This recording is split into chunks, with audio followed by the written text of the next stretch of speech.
After all قوموں کی اپنی ایک عزت، ایک وقار ہوتا ہے، اور میرا خیال ہے کہ اگر قوم کو اس کام کے لیے تیار کیا جائے، ہمارے چیف آف آرمی اسٹاف، ہمارے پرائم منسٹر اگر اس معاملے میں قوم کو تیار کریں تو میرا خیال ہے کہ لوگ اس پہ بریک نہیں کریں گے اور یہ پیسہ ان کے منہ پہ مارا جا سکتا ہے۔ یہی بات یہ کہ یہ قصہ بار بار کیوں اٹھتا ہے، وہ اس لیے اٹھتا ہے کہ ہمارے فارن آفس، ہمارے لوگوں نے کبھی کھل کے کمپریہنسولی کیس کو سامنے نہیں رکھا، جو اب ہمیں رکھنا چاہیے۔ اقوام متحدہ میں ملیحہ لودھی کو جنرل اسمبلی ایڈریس کرنی چاہیے، یہاں ہمیں سارے امبیسڈرز کو اکٹھا کر کے تو ان کو بتانا چاہیے، بریفنگ دینی چاہیے۔ پہلے تو 33 ارب ڈالر کا سارا منطق حل کرنا چاہیے کہ یہ جھوٹ بولتے ہیں، یہ پیسہ ہے، اصل پیسہ یہ ہے، یہ ملا ہمیں، یہ خود لے گئے، اور جو ملا وہ اس میں سے اتنا پیسہ ہے جو کہ ہم نے خرچ کیا اور یہ ہمیں انہوں نے واپس کیا ایک ایگریمنٹ کے تحت۔ ہمیں تقریباً کتنا پیسہ ملا جنرل صاحب؟ وہ مجھے تفصیل اس کی علم نہیں ہے، لیکن فارن آفس کو چاہیے کہ یہ ورک آؤٹ کرے۔ جو میں سنتا رہا ہوں وہ پیسہ اتنا زیادہ نہیں ہے، اور جو زیادہ رقم ہے اس میں وہ وہی ہے جو ہم نے خرچ کیا اور اس کی ری انویسٹمنٹ ہے۔ لیکن اس کے ساتھ ایک اور چیز ہے، جب ہم نے ان کا رستہ بند کیا تھا کراچی سے، تو اس وقت اس دور کا اگر آپ دیکھیں تو یہ ناردرن جو اسٹیٹس ہیں، ناردرن روٹ جو استعمال کرتے تھے، اور انہوں نے جو سینٹرل ایشین اسٹیٹس ہیں ان کے ذریعے ہی اپنی سپلائیز لاتے رہے ہیں، وہ ان کو بڑا مہنگا پڑتا تھا۔ اس ریٹ کے اوپر وہ ورک آؤٹ کر کے اس ریٹ کے اوپر ان کو بل پیش کرنا چاہیے کہ یہ ہمارا پیسہ بنتا ہے جو آپ نے ہماری سروسز اور ہمارے رستے استعمال کیے، ہماری سرزمین استعمال کی، ہمارے ہوائی اڈے استعمال کیے، یہ پیسہ آپ نے دیا، اتنا ہمارا فالتو بنتا ہے وہ آپ نے ادا کرنا ہے، اور پھر کوئی بچ جاتا ہے تو وہ قوم سے اکٹھا کر کے ان کے منہ پہ مارے۔ جی ٹھیک ہے۔ اس کے ساتھ ساتھ یہ ہے کہ آپ کو دنیا پوری کو سینسٹائز کرنا چاہیے، خاص طور پہ خطے کے ملکوں کو دنیا کو سینسٹائز اس لیے کرنا چاہیے کہ ان کو ان کا چہرہ دکھایا جائے کہ یہ اتنے جھوٹے ہیں کہ عراق پہ انہوں نے پہلے یہ حرکت کی جھوٹ بول کے، اب پاکستان پہ جھوٹ بول کے یہ کچھ کرنا چاہ رہے ہیں، ان کو پہلے سے بے نقاب کر دیں۔ اور دوسری طرف یہ ان کو دنیا کو بتانا چاہیے کہ انسانی جانوں کی قدر ان کی نظر میں صرف یہ چند ڈالر ہیں۔ ان شخص ان کی وجہ سے، اس ملک کی وجہ سے جو انہوں نے افغانستان پہ حملہ کیا، یہ سارا فال آؤٹ ہماری طرف آیا اور ہم لڑتے رہے۔ اگر ہم نہ لڑتے تو یہی لوگ سارے جا کے ان کے خلاف لڑ رہے ہوتے، تو وہ اس کا صلہ ہمیں یہ دے رہے ہیں۔ انسانی جانوں کے بارے میں یہ جو انسانی حقوق کے بنتے ہیں علم بردار، ان کی یہ سوچ ہے اس کے بارے میں۔ اور پھر آپ ان کے تمام عزائم خطے کے وہ دنیا کے سامنے رکھیں۔ عزائم کیا ہیں؟ یہ اب افغانستان میں امن لانے کے لیے نہیں بیٹھے ہوئے، یہ وہاں پہ اگر امن لانا ہوتا تو یہ جو انہوں نے آج سے 5 سال پہلے قطر میں آفس بنوا کے گفت و شنید کا سلسلہ شروع کیا تھا، آج یہ اس کو لے کے آگے بڑھ رہے ہوتے۔ آج یہ اکڑے ہوئے اور گفتگو کرنے کا کوئی، پہلے تو سبوٹاج کیا، پھر اب گفتگو کر نہیں رہے۔ مقصد ان کا صرف یہ ہے کہ افغانستان ڈی اسٹیبلائز ہے اور ہم بیٹھے رہیں یہاں پہ تاکہ سی پیک کو خراب کر سکیں، پاکستان کے نیوکلیئر ویپنز کا مسئلہ کھڑا کر سکیں، ایران کو تنگ کر سکیں، رشیا کو تنگ کر سکیں۔ یہ خطے کے تمام ممالک کو ہمیں جھنجھوڑنا چاہیے کہ دیکھیں ان کا بیٹھے رہنا یہاں پہ درست نہیں ہے، یہ ہمارے سب کے لیے خطرناک ہے۔ تو جب آپ خطے کے ممالک کی مدد لیں گے تو ان کو پھر ایک مشترکہ جواب بھی جائے گا، اور یہ معاملات جو ہیں یہ پھر امریکہ کو سمجھنے پڑیں گے اور دیکھنے پڑیں گے۔ جی جنرل صاحب، بہت تفصیلی گفتگو آپ نے کی۔ ہمارے ناظرین کو بتائیے، جو امریکہ جن تنظیموں کی طرف اشارہ کرتا ہے کہ افغانستان میں پاکستان ان کے خلاف کارروائی نہیں کرتا، یقیناً وہ افغان طالبان ہیں، حقانی نیٹ ورک ہے، ان تنظیموں کو لے کر پاکستان کی پالیسی کیا ہے اس وقت موجودہ دور میں؟ دیکھیے بات یہ ہے کہ ایک وقت تھا کہ یہ سارے لوگ نارتھ وزیرستان سے آپریٹ کرتے تھے۔ جی، جب ہم نے ضرب عزم لانچ کی تو پھر ہم نے ان سب کو یا مارا یا بھگا دیا۔ اب آپ پوری طرح مطمئن ہے، کانفیڈنٹ ہے۔ ہم نے اس زمانے میں یہ بات نہیں کی تھی، آپ کو اگر یاد ہو تو اس زمانے میں، اس دور میں ہم نے یہ نہیں کہا تھا کہ جی یہاں سیف ہیونز نہیں ہیں۔ ہمیں کہا جاتا تھا کہ نارتھ وزیرستان کلیئر کرو، ہم کہتے تھے ہم کریں گے اپنے وقت پہ، پھر کر دیا۔ اب ہم کتنے اعتماد کے ساتھ کہہ رہے ہیں کہ جی سیف ہیونز کوئی نہیں ہے۔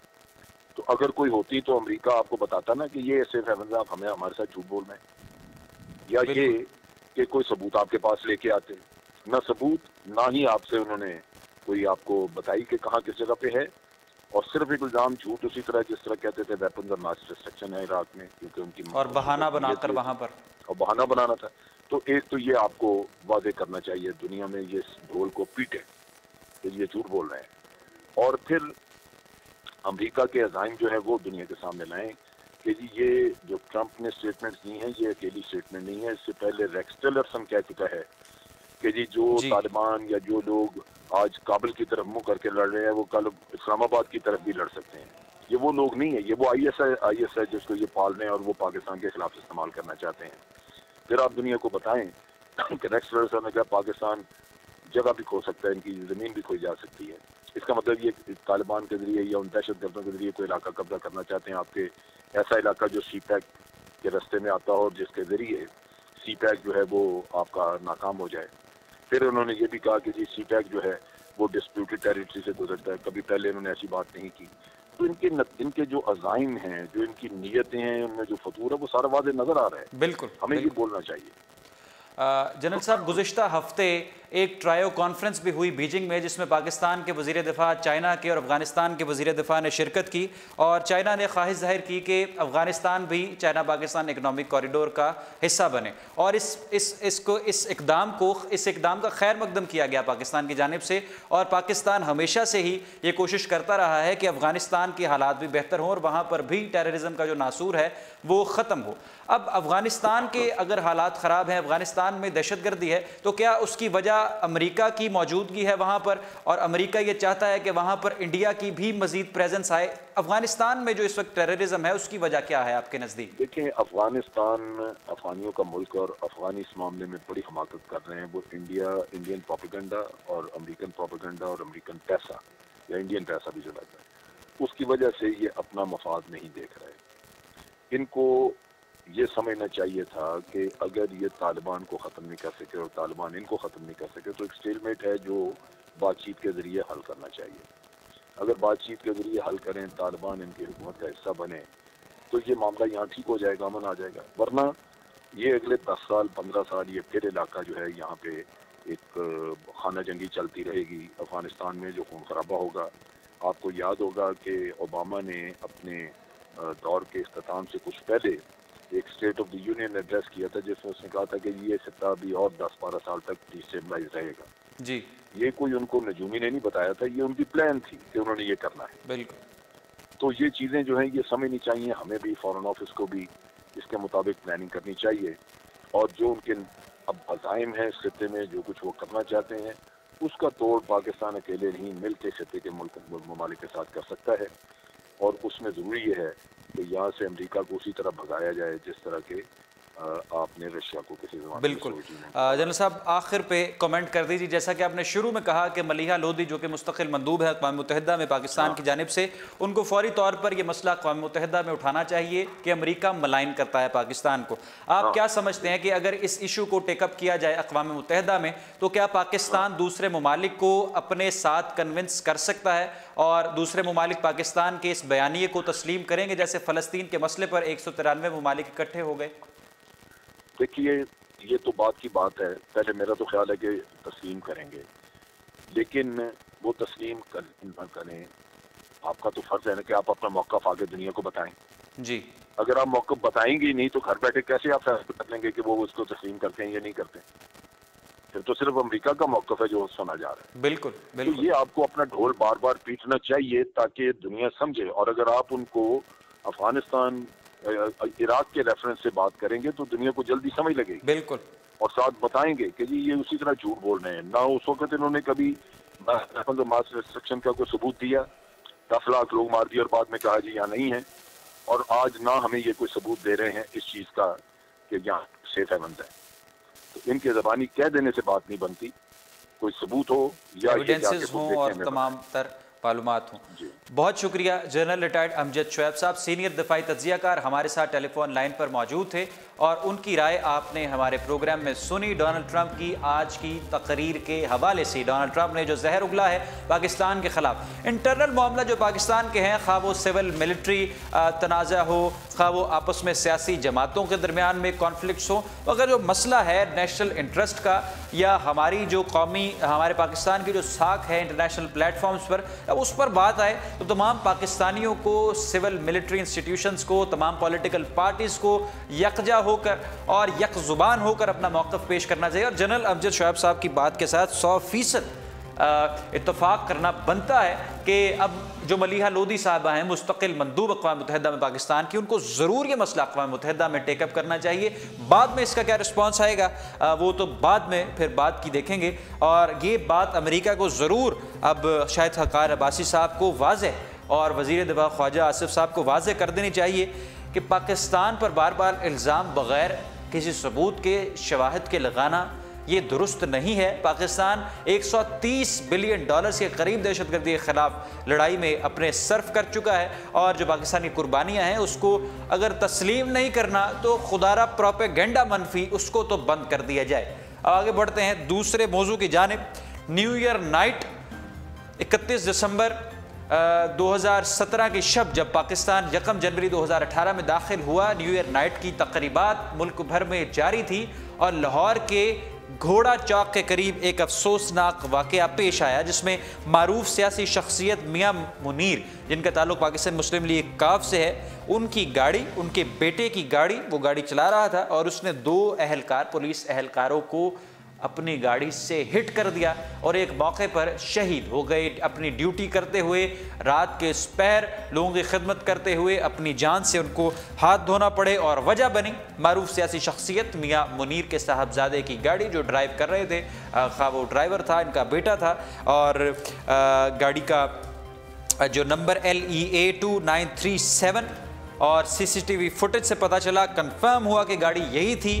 گھوڑا چوک کے قریب یہ واقعہ پیش آیا اور پولیس اہلکار کو اپنی جان سے ہاتھ دھونا پڑے، اور اس افسوسناک واقعے کے بعد جو ہے وہ درخواست دائر کر دی گئی ہے ان کے خلاف۔ پہلے یہ قیاس رائیاں ہوئی کہ یہ مریم نواز شریف صاحب کے جو سمدی ہیں، کچھ چینلز نے خبر چلائی کہ مریم نواز شریف صاحبہ کے سمدی کی گاڑی تھی، پھر اس کی تردید کی مریم نواز شریف صاحبہ نے بھی ایک ٹویٹ کے ذریعے اور لکھا کہ میرے سمدی کا نام چودھری منیر ہے، میاں منیر نہیں ہے، یہ میاں منیر پاکستان مسلم لیگ کاف والے ہیں، پہلے آپ کو تصدیق کر لینی چاہیے۔ مگر یہ واقعہ انتہائی افسوسناک اور شرمناک واقعہ تھا، اور اس پر سخت ایکشن ہونا چاہیے اور جلد از جلد ہونا چاہیے۔ کچھ بات کرتے ہیں ایران کے حوالے سے۔ ایران میں گزشتہ 5 دنوں سے حکومت کے خلاف پروٹیسٹ جاری ہیں، اور یہ پروٹیسٹ اب سنگین اختیار کر رہے ہیں۔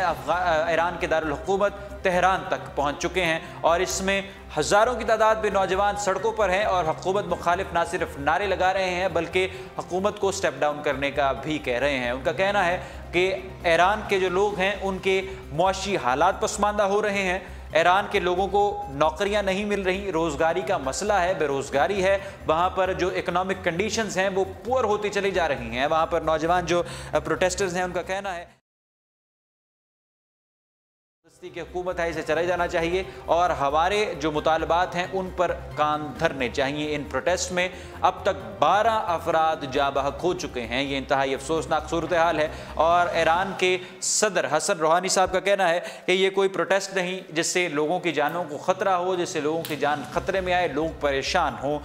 پروٹیسٹ اور کرٹیسزم اچھی چیز ہے، مگر توڑ پھوڑ اور املاک کو نقصان پہنچانا کہاں کا پروٹیسٹ ہے؟ اس افسوسناک واقعے میں یہ جو پروٹیسٹ ہیں اس میں ملک بھر میں، ایران بھر میں اب تک 12 افراد جاں بحق ہو چکے ہیں۔ سب سے پہلے تو یہ جو ہلاکتیں ہیں یہ اتوار کی شب صبح خوزستان کے شہر ایزا میں ہوئی، جہاں 2 افراد گولیاں لگنے سے مارے گئے۔ ایزا سے ایرانی پارلیمان نے رکن ہدایت اللہ خادمینی نے یہ بتایا ہے کہ ان ہلاکتوں کی تصدیق ہو گئی ہے، تاہم ان کا کہنا ہے کہ یہ واضح نہیں کہ ان ہلاکتوں کا ذمہ دار مظاہرین تھے یا پولیس، یہ ابھی تک کوسچن مارک ہے۔ اور اس سے قبل 4 افراد مغربی صوبے لورستان کے شہر دورود میں مارے گئے تھے۔ بقیہ 4 ہلاکتوں کے بارے میں کوئی تفصیلات سامنے نہیں آئیں، اور یہ سلسلہ اتوار کی شب کل سے جاری ہے۔ ہلاکتوں کا تفصیلات سامنے آ رہی ہیں، مگر پروٹیسٹ اب تک جاری ہیں اور ایران کے دارالحکومت تہران تک پہنچ چکے ہیں۔ ان مظاہروں کا آغاز جمعرات کو ایران بڑے شہر مشہد سے ہوا تھا۔ ایران میں عوام کے گرتے ہوئے معیار زندگی اور کرپشن کے خلاف ہونے والے احتجاج سن 2009 میں اصلاحات کے حق میں ہونے والی ریلی کے بعد سب سے بڑا عوامی احتجاج ہیں۔ جو اب تک جاری ہیں۔ یہ تھی اہم خبریں جو ہم نے اپنے پروگرام میں شامل کی، اور جو معمہ تھا نواز شریف صاحب اور شہباز شریف صاحب کے سعودی عرب جانے کا، وہ اب تک حل نہ ہو سکا۔ ایک برطانوی جریدے میں پاکستانی صحافی نے ایک سٹوری لکھی، وہ سٹوری بھی باؤنس ہو گئی کہ وہ وہاں پر ریفیوج اختیار کر لیں گے اور وہاں پر جلا وطنی کاٹیں گے، وہ بھی باؤنس ہو گئی۔ اور کچھ تجزیہ کار اب کہہ رہے ہیں کہ نواز شریف اور جو شہباز شریف صاحب ہیں ان کے کنیکشنز تھے کن کے ساتھ؟ کرپشن کے الزامات پہ جو سعودی شہزادے اور وزیر گرفتار کیے سعودی حکومت نے ان کے ساتھ، اور اب تک تو یہ صرف تجزیے ہیں اور یہ سٹوریز ہیں، مگر اس کی بھی کوئی تصدیق نہیں ہوئی۔ حکومت کی جانب سے ان کے تمام تر جو دورہ ہے سعودی عرب کا، اسے نہ جلا وطنی ایگزائل سے جوڑنے کو بھی بے بنیاد قرار دیا گیا، اور یہ بھی کہا گیا کہ وہاں پر ان کا جانا، ہر سال جاتے ہیں، عمرے کی غرض سے جاتے ہیں، ان کے اپنے تعلقات ہیں، اس بنا پر جاتے ہیں، پرائیویٹ ٹورز پہ جاتے ہیں، اس پر کسی کو سوال نہیں اٹھانا چاہیے۔ اس کا ہرگز جلا وطنی حکومت سے، این آر او سے کوئی لینا دینا نہیں، یہ کہنا تھا حکومتی نمائندوں کا۔ رخشان میر کو دیجیے اردو پوائنٹ کے پروگرام نیوز روم سے اجازت، انشاءاللہ آپ کی خدمت میں دوبارہ حاضر ہوں گے۔ اللہ حافظ۔